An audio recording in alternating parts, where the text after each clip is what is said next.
Hello friends, આજે આપણે બનાવીશું સિક્રેટ ટિપ્સ સાથે ચૂરમાના લાડુ છે. એકદમ તમે આમાં જોઈ શકો છો કે અંદરથી બી રસદાર અને સરસ ટેસ્ટી લાડુઓ બનશે અને પરફેક્ટ માપ સાથે.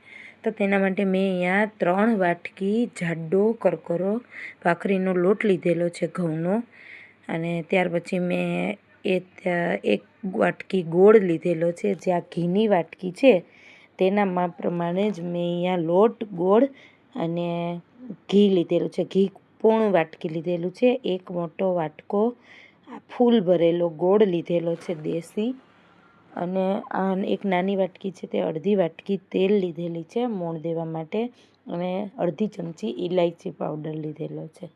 હવે આપણે આ 3 વાટકી લોટ લીધેલો છે તેનો સરસ આપણે તેલ એટલું નાખીને મુઠ્ઠી પડતું મોણ આપવાનું છે, અને ત્યાર પછી આપણે એનો ગરમ પાણીથી ભાખરીનો હોય તેવો લોટ આપણે રેડી કરી લેવાનો છે. ગરમ પાણી એડ કરતાં અને ગરમ પાણી એડ કરીને આ તમે જોઈ શકો છો કે અહીંયા ભાખરીનો લોટ મેં રેડી કરી લીધો છે.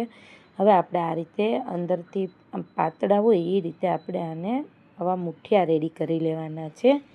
અને આ મુઠિયા રેડી થાય છે ત્યાં સુધી મેં અહીંયા કડાઈમાં તેલ ગરમ કરવા રાખી દીધું છે, અને તેમાં આપણે આ મુઠિયા જે રેડી કરીએ છીએ તેને આપણે ગોલ્ડન બ્રાઉન થાય ત્યાં સુધી એકદમ મીડિયમ ગેસમાં આપણે ફ્રાય કરવાના છે. તમે જોઈ શકો છો કે અહીંયા આપણું તેલ આવી ગયું છે અને મેં બધા મુઠિયા એમાં એડ કરી દીધા છે, અને આપણે આ મુઠિયાને સરસ રીતે ગોલ્ડન બ્રાઉન એકદમ મીડિયમ ગેસ ઉપર જ ફ્રાય કરવાના છે, જેથી તે અંદર કાચા ના રહે અને સરસ ફ્રાય આપણા થઈને રેડી થઈ જાય. તમે જોઈ શકો છો કે એક બાજુ થોડા ગોલ્ડન બ્રાઉન થાય એટલે આપણે ચારાની મદદથી તેને આ રીતે ફેરવી લેવાના છે, અને આવા સરસ ગોલ્ડન બ્રાઉન થાય એટલે આપણે આ ઝારાની મદદથી નીકાળી લેવાના છે. આ રીતે આપણે બધા જ મુઠિયાઓને આ તેલમાં મીડિયમ ગેસ ઉપર ફ્રાય કરી લેવાના છે, અને ત્યાર પછી આને ઠંડા પડે એટલે આપણે આને નાના નાના કટકા કરી લેવાના છે. અને તમે જોઈ શકો છો જો એકદમ સરસ ગોલ્ડન બ્રાઉન થઈ ગયા છે. આ રીતે આપણે બધા મુઠિયાઓને ફ્રાય કરી લેવાના છે. બધા મુઠિયા આ રીતે ફ્રાય કરીને મેં આને થોડી વાર ટિશ્યુ પેપરમાં નીકાળી લીધા છે, અને ટિશ્યુ પેપરમાં નીકાળી થોડું તેલ એબ્ઝોર્બ કરી લે એટલે આપણે આ રીતેના ઠંડા પડે પછી આ રીતે નાના કટકા કરી લેવાના છે, અને એક મિક્સચર જારમાં આપણે એનો એકદમ સરસ ભૂકો કરી લેવાનો છે. અને ત્યાર પછી મેં આજે પોણો વાટકો અહીંયા ઘી લીધેલું છે તેને ગરમ કરવા રાખી દીધું છે, અને તમે જોઈ શકો છો કે ગેસ ઉપર ગરમ થઈ ગયું છે. ત્યારે આપણે આ જે ગોળ એક આખો વાટકો ભરીને લીધેલો છે તેને આની અંદર આપણે એડ કરી દેવાનું છે, અને આને સરસ ઘીમાં ગોળને એકદમ સરસ ઓગાળી લેવાનો છે. અને સરસ ઓગળી જાય ત્યાર પછી તમે આમાં જોઈ શકો છો કે જે મેં અહીંયા ઇલાયચીનો જે પાવડર લીધેલો છે અડધી ચમચી, તેને આપણે અત્યારે એડ કરવાનો છે કે આ ગરમ ઘીમાં અને ગોળમાં આપણે એડ કરશું એટલે ઇલાયચીની ફ્લેવર બહુ જ સરસ આવે છે.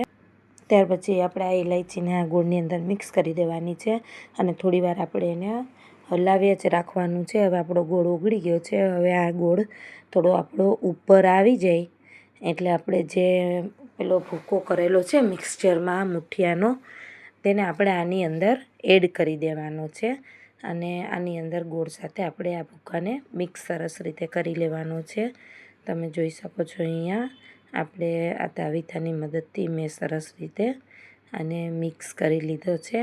અને હવે આપણે અહીંયા હજી એક સિક્રેટ ટિપ્સ આવે છે, તેનાથી લાડુ આપણો એકદમ રસદાર અને સોફ્ટ બને છે. અહીંયા હવે આપણે જે પાણી ગરમ કરેલું લેવાનું છે તેનો આપણે આમાં થોડો છટકારો મારવાનો છે, અને હવે આપણે આને સરસ મિક્સ કરી દેવાનું છે ગરમ પાણી નાખીને હલાવીને, એટલે આપણું એકદમ જે આ લાડવા બનાવવા માટેનું બેટર આ બને છે એ એકદમ સરસ સોફ્ટ રેડી થાય છે, અને દાણો આખો ગરમ પાણી આપણે આ ટાઈમે એડ કરીએ એટલે એકદમ સરસ સોફ્ટ થઈ જાય છે.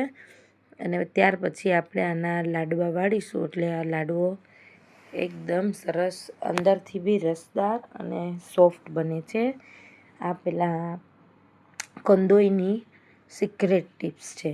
તમે આ રીતે લાડવા બનાવશો તો તમારા ચૂરમાના લાડુ બહુ જ સરસ બનીને રેડી થાય છે. તમે જોઈ શકો છો આ રીતે આપણે પાણી એડ કરીને સરસ લચકા જેવું આ મિક્સચર તૈયાર કરી લેવાનું છે અને ત્યાર પછી આપણે આનો લાડવો વાળી લેવાનો.